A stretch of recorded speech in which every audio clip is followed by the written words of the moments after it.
Thank you, John. Good morning to you.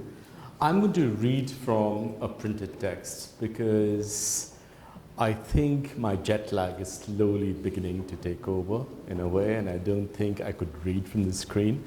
So I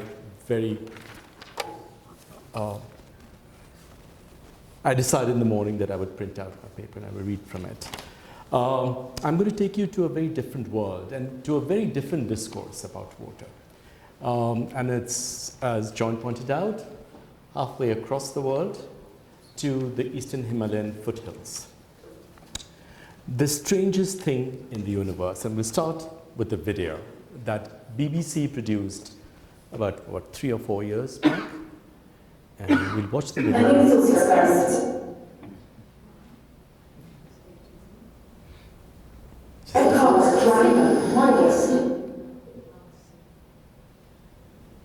Yes, we can start there. Attribution error is seen as this is your direct attempt to explain the behaviors of placing undue hair. Okay, all right, just bear with us.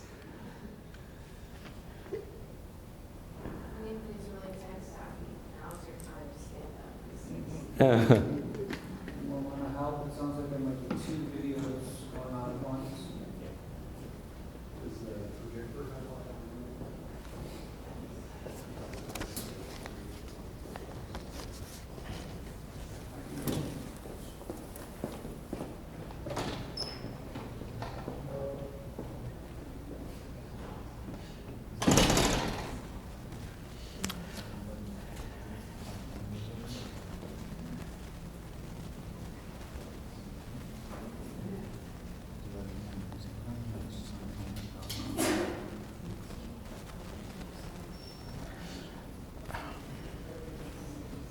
No.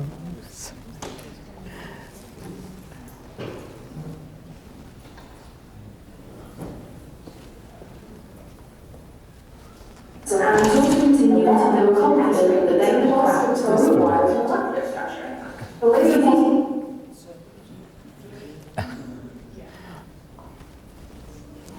Well, We found someone who's going to be able to turn it off. Viet's going to help us.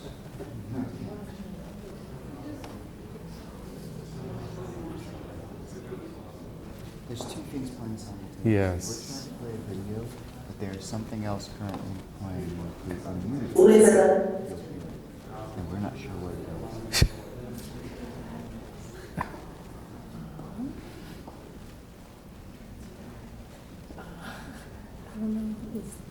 Well, I have the text here with me. It's been printed out, so I'll read from it.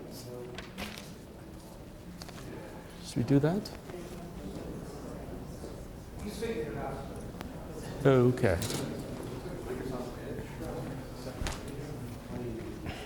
That, okay. It is. That's exactly what it is. Good catch. Thanks, thanks. And then our sound is muted. So the sun needs to be on. Yeah. Yes, that. Strangest thing in the universe. Here's why. Every molecule of water on the Earth, and inside you or any other living thing, has existed for billions of years. After it came to Earth, that water has been cycling through rocks, air, animals, plants, and back again. Each molecule has been on an incredible voyage before coming to you. At some point, the water inside you would have been inside dinosaurs, bacteria, the oceans, storm clouds, the polar ice caps, and much more. All of the water on Earth is alien. They might be a familiar part of our world, but our oceans formed hundreds of millions of years after our planet took shape.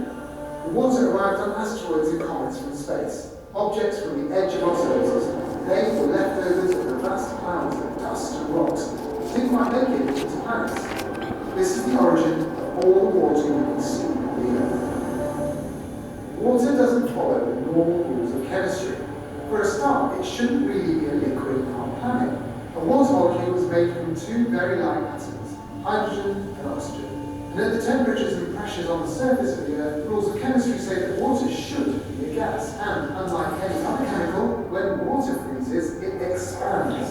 And so ice floats on water. Now, you see this every day, but take a moment to think about how weird that is. Over time, this odd behaviour has been very useful. By insulating the water underneath, floating ice has enabled complex life to survive and evolve on our planet, despite the many ice ages that have frozen the Earth's surface solid. And the strangeness just goes on and on. Did you know hot water freezes faster than cold? Yes, really. No one knows why. Water molecules can float upwards against the force of gravity. That's because they love to stick to each other. They're so good at it that they can actually pull each other up through tiny channels, such as the tiny blood vessels in the body. That's how oxygen and nutrients reach the edges of your brain. The same process, called capillary action, allows plants to move water from deep below the ground to nourish the leaves and branches that grow in the sunshine.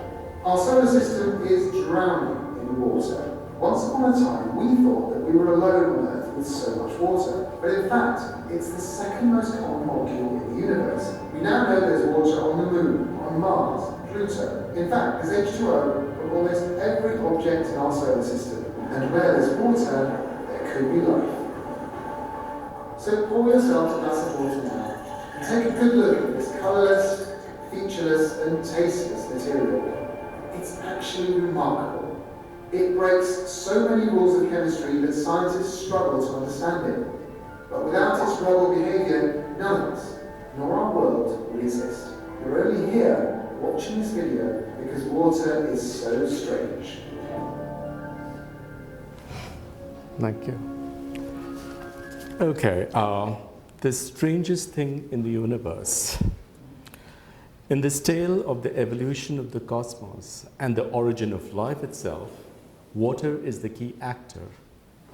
Its enigmatic journey through geological time reveals both its physical reality as an entity made up of two very light molecules, physical molecules, and its almost paradoxical materiality that appears to contradict the known laws of physics and chemistry. In recent years, this strange contradictory materiality has been the focus of much scientific attention, and the many facets of this materiality will be the focus of my presentation today. Let me begin with the science bits, just a few points. Water, we know, is held together by hydrogen bonds. These bonds enable the molecules in water to pull each other through the tiniest blood vessels in our bodies, working against gravity, as the video tells us. The same mechanism means that plants can suck up water from deep below the Earth's surface to nourish the leaves and branches. Water is also the closest thing we have to a universal solvent, crucial to life. And why do I say that? The billions of protein molecules inside the living body only fold into right shapes to do their jobs because their interaction with water nudges them into the correct three-dimensional formats. Water can slide comfortably between solid, liquid, and gas, or sometimes all three of it at once. We know this. However, there is still no consensus among scientists about the reasons why water behaves in this manner. Is it because it is a mixture of two liquids instead of being just one? Do the hydrogen bonds in water have a quantum nature that explains the qualities that classical physics cannot account for? For example, in quantum, there is a concept referred to as superposition. It describes an object as a combination of multiple possible states at the same time. A superimposed object is analogous to a ripple on the surface of a pond that is a combination of two waves overlapping. Scientists are asking, does life exist due to water's anomalous and weird behavior that only quantum can begin to explain? So many questions. However, you will all agree that beyond research and scientific speculation, in our world, water is understood primarily to be a vital resource, something that we all fear is being used up far too rapidly without being adequately replenished. It's being wasted, polluted, or turned into pure commodity, as many of these talks have actually illustrated. In great scarcity in many parts of the globe, fears of water wars are being raised by environmentalists. The unaccountable hazards resulting from domestic sewage, toxic waste being released by petro and chemical industries, the list is endless. It could go on and on. It seems that the very life of water, something that, as the video shows, has moved through matter in motion for eons, run through the bodies of asteroids, bacteria, dinosaurs, humans, and filled our polar caps and glaciers, oceans, lakes and rivers, and underground aquifers, is now marked by a life whose very life-sustaining properties are increasingly under threat. Water indeed is a strange thing. It does not obey the normal laws of classical physics. As the video points out, it is the strangeness that makes water life-sustaining. I would like to propose that in industrial societies, people have become unaware or have been blinded to this strangeness. To put it slightly differently, we have erased from our consciousness that very strangeness without which this precious resource would never have existed, and without which life on planet as we know it would have long ceased. Our alienation from this strangeness, our incapacity to understand or accept it, comes from the fact that we have come to see water as mere resource. We are asked to manage it better in order to deal with its shortage. We value it only through a calculative algorithm, through the use of scientific norms of measuring and storing, of distribution and use, conservation, all based on models of human consumption and use. As a consequence, the direct and indirect links between all living and non-living forms on this planet are just being ignored. We have lost a vital ability, I would say, a capacity that was once rooted in a consciousness embedded in all kind of so-called pre-modern societies, one that made us accept water's strangeness as key to its existence and the existence of life itself. My work among the indigenous riverine communities in the eastern Himalayas, in the foothills of the Himalayas, in the state of West Bengal in India, has shown that that lost consciousness continues to be expressed in different forms, through a variety of stories and narratives, and enacted through different forms of struggle and resistance by those who are now fighting against the takeover and the monetization of water. This vital ecological imagination, we could call it, one that connects human society to the cosmos, links trees and water bodies, land and geology in forms of human and non-human life, the idea that Earth as superorganism embodies the concept of gear, as many of you might be familiar with that term, still remains with us, but is forgotten, or sadly dismissed as expressions of primitive nature worship, practiced by people not modern enough to comprehend the real-life complexities of the management and distribution of water. Among indigenous people, whether living in the dense forests of the Amazon, dry sands in the Sahara, or in the eastern Himalayan foothills, where I do most of my work, I have discovered that a deep consciousness of water persists, one that acknowledges and celebrates the essential strangeness and accepts its weirdness as the precondition of life itself. More than a century of industrialization has meant that this consciousness has progressively been subjected to a form of amnesia.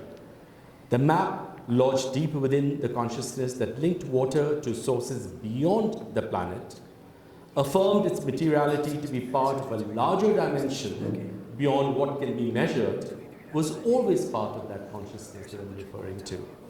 It is embedded in a world-making sensorium that, to use the poet William Wordsworth's words, runs through, quote, rocks and stones and trees. Of course, many of you now call it the Gaia consciousness. Looking around, it is now adequately clear that this consciousness has been supplanted by the pure instrumentality of our dominant systems that are organized around the flow of industrial capital. Here, water is seen to obey human dictates, follow human aspirations. Human can use water based on their needs. They yoke it to their sense of entitled ownership, exchange, and commodity. The strangeness is completely absorbed into this known and usable world and has almost disappeared from human thinking. In its place, a new discourse on strangeness as deformation has emerged in our times. The two molecules of water now seem to be combining with new molecules drawn from industrial waste, from pesticides and chemical fertilizers. The two simple molecules that was once part of stars and galaxies are now yoked to molecules that constitute microplastics that continue to fill our ocean and now appear in human tissue itself. The transformation of the idea of strangeness into the discourse of deformation leads us to a terrain now dominated by scientific researchers, environmental activists, and state policy makers.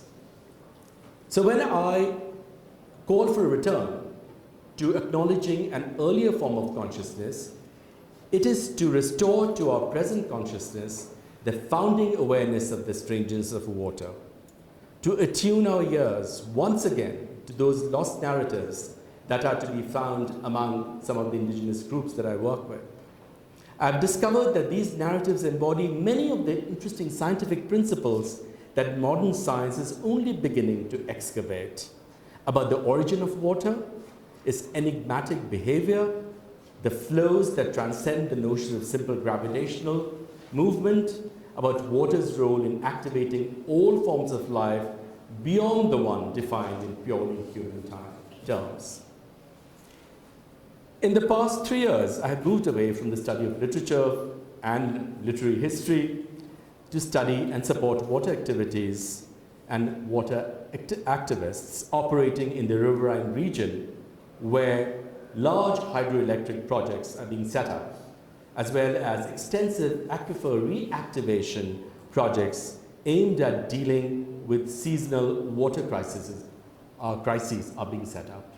So these two different activities. Over the past 2 decades, the Lepchas, the Tamangs, the Bhutias, and the Sherpas and other indigenous communities in this region have been resisting the building of massive dams along the Teesta River.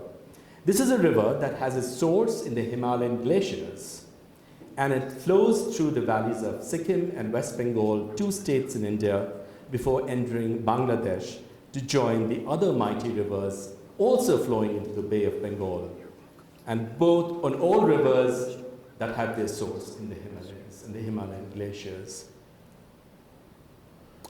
Along with this, efforts are underway, of course, to develop a network of recharging underground aquifers. And I want to know a little bit about whether there's been an attempt here to do that, to ensure a steady supply of water for irrigation, primarily, especially during the lean seasons.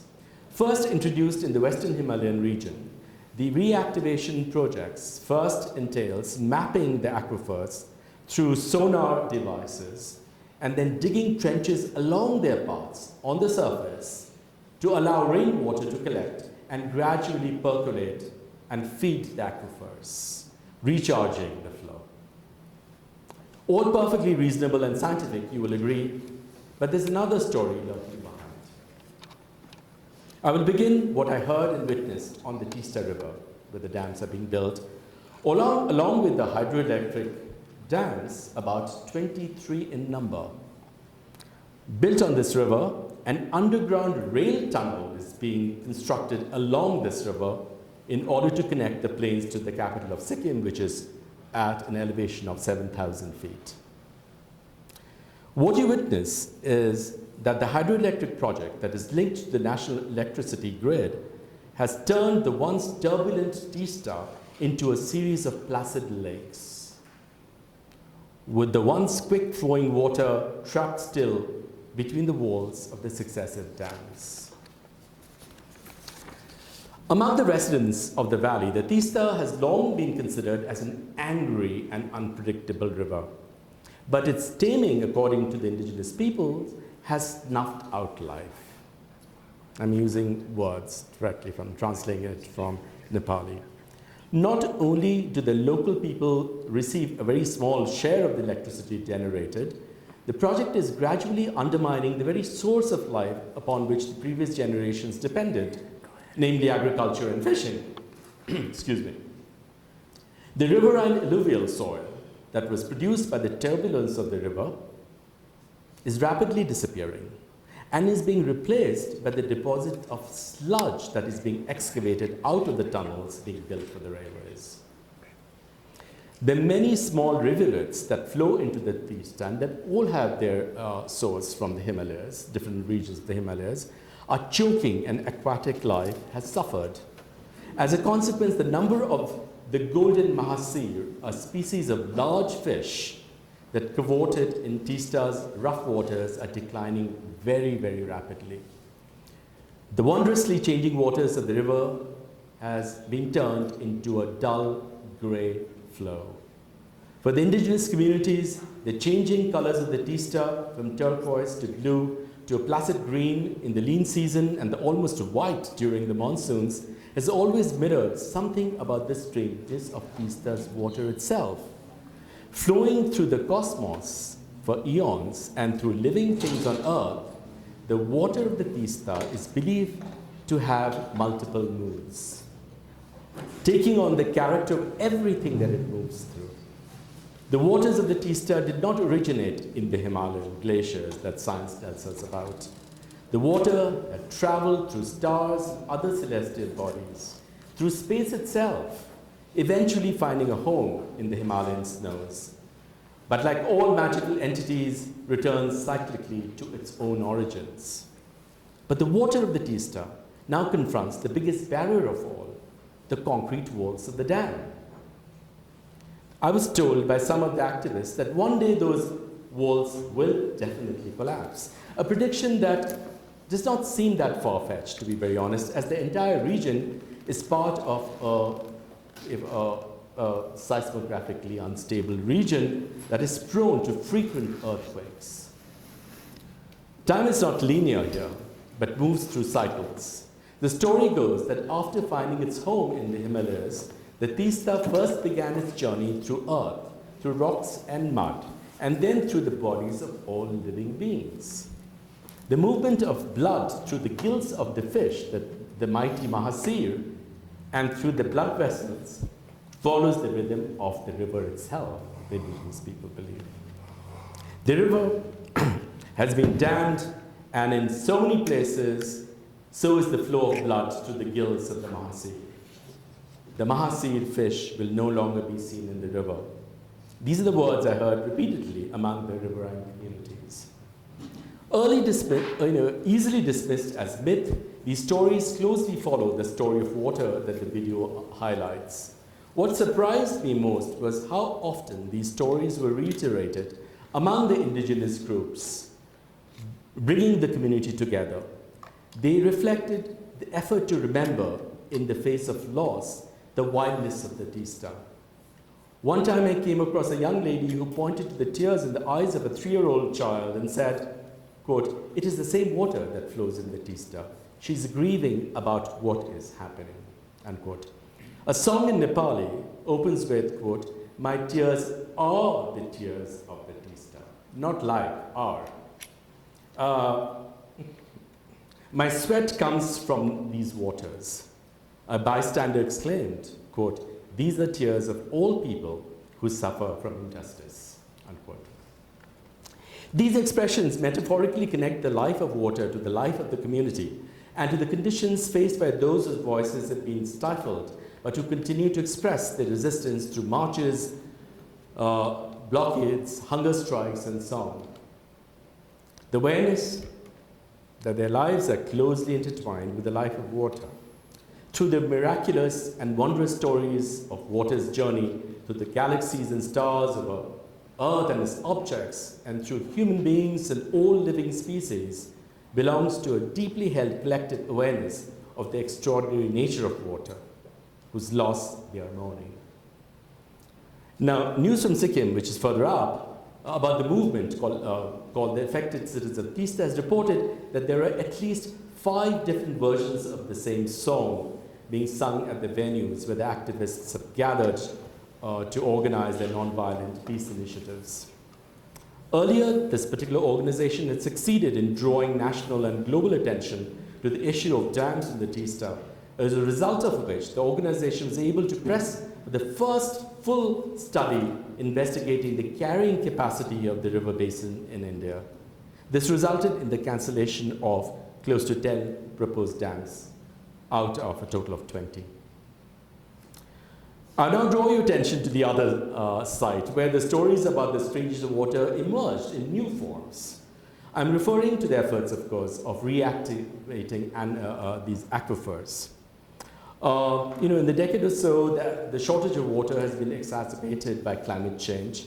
Fairly frequent seismic events have caused shifts in the region's geology, so that the aquifers are either shifting from one location or to the other, or mysteriously drying up. But as I listened to the stories, I discovered the ways in which the shortage of water was linked to the region's political economy, a topic rarely discussed by policymakers. Increasing emphasis on private ownership of land has meant that the practices of collective ownership of water are being undermined by the state legal apparatus. Residents in control of private lands claim that they own the water in the aquifers that run under it, and are thereby authorized and entitled to regulate its use and distribution. It's almost done. With the scientific geomapping of the parts of the aquifers underway, it is becoming increasingly clear that such mapping primarily serves the interests of private landowners.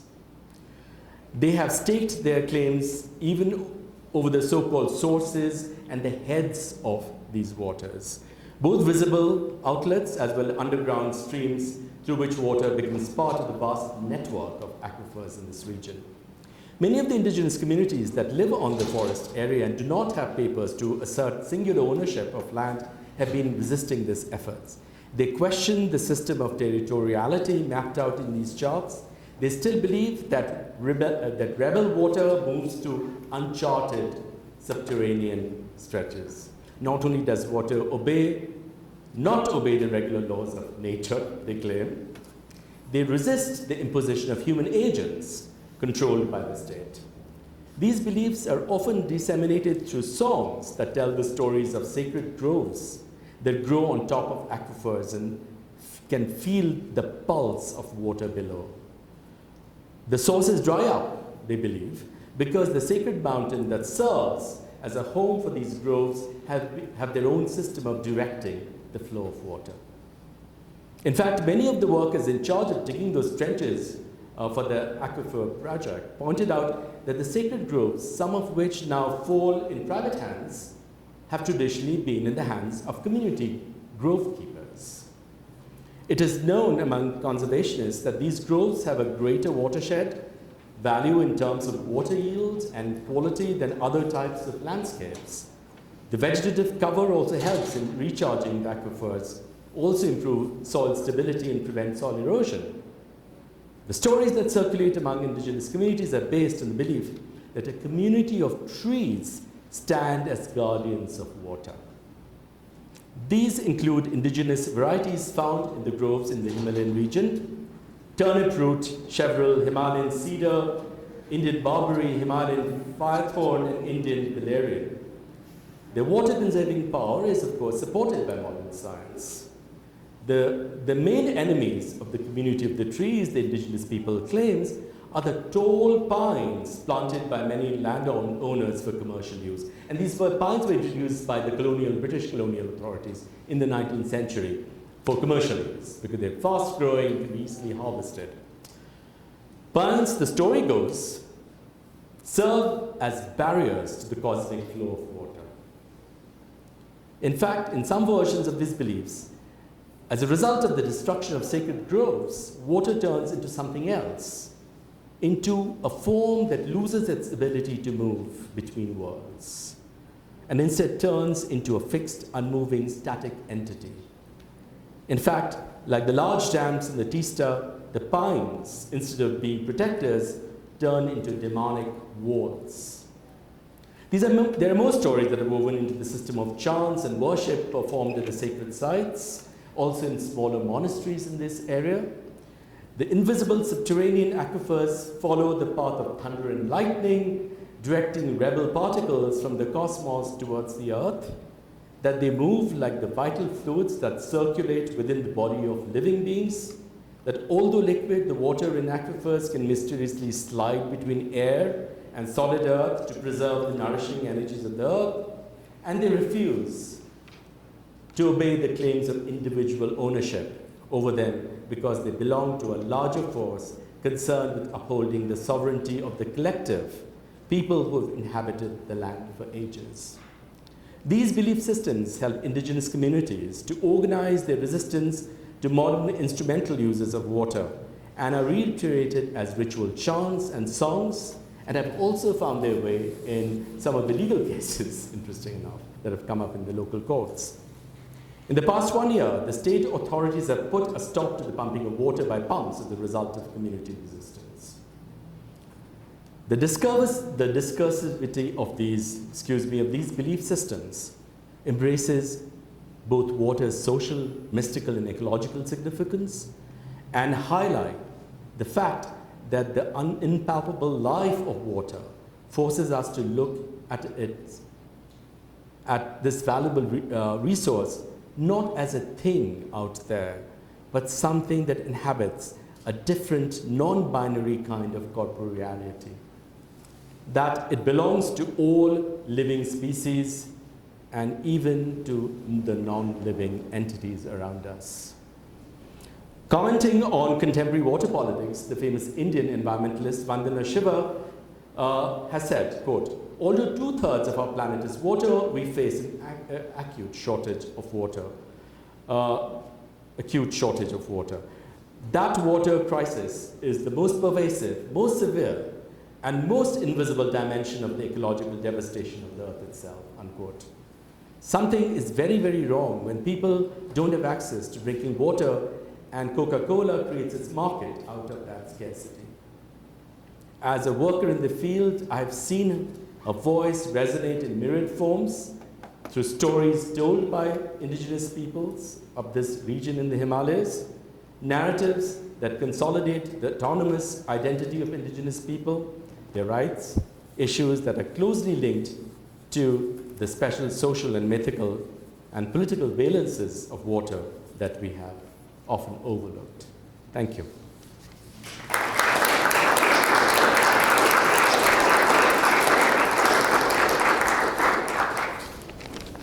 I will have to sit down.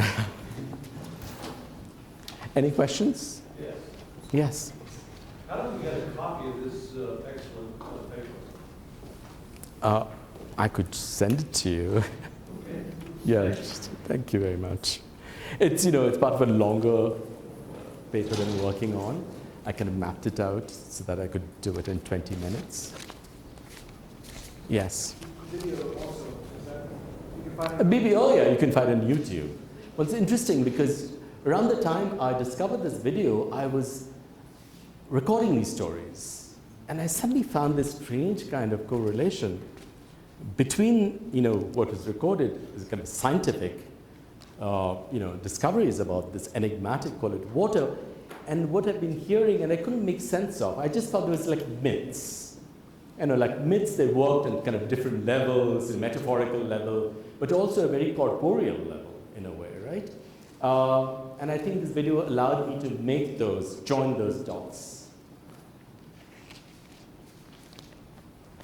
Any further questions? Yes, please. Where'd you get that vest? I'm sorry, this vest. That's another story. This is what's called a Nehru jacket. It's actually a Chinese design that Nehru, the first Prime Minister of India, popularized. Now it's called a Nehru jacket. It's cool, isn't it? Sorry? Well, I don't know. I mean, our sizes. Yeah.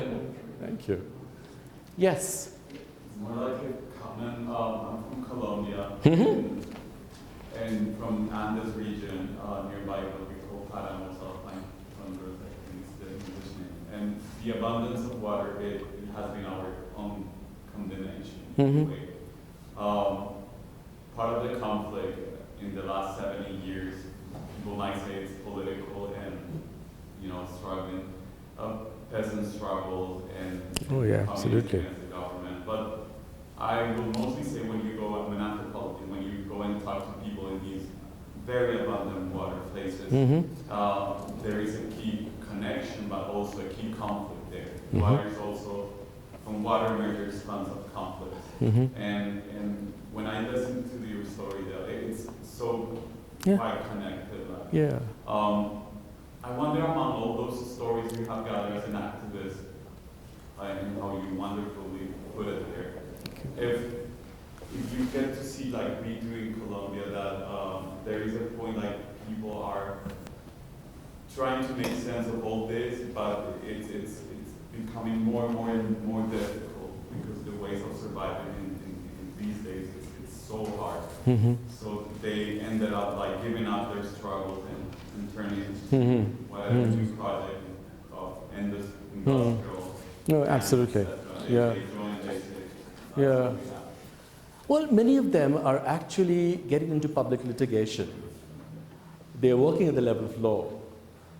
They're trying to make changes in the way the law is written. And in India, we have got the PIL, the public interest litigation.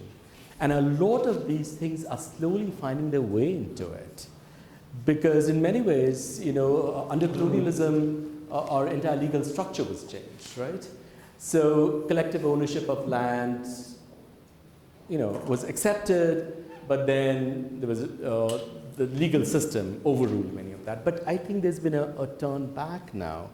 And a lot of legislators and lawyers and jurors are now looking at these other texts to try and put in place a legal framework that helps people to bring these to the courts. Are they thinking about water as a subject of rights? Yeah, Okay. that is what they're moving through. That's what they're moving. Exactly. But there is always that, they believe that this is not all human in a way, right? And to bring it into the fold of the human, within the fold of human rights, and that's been the biggest challenge, I think. Yeah. Thank you.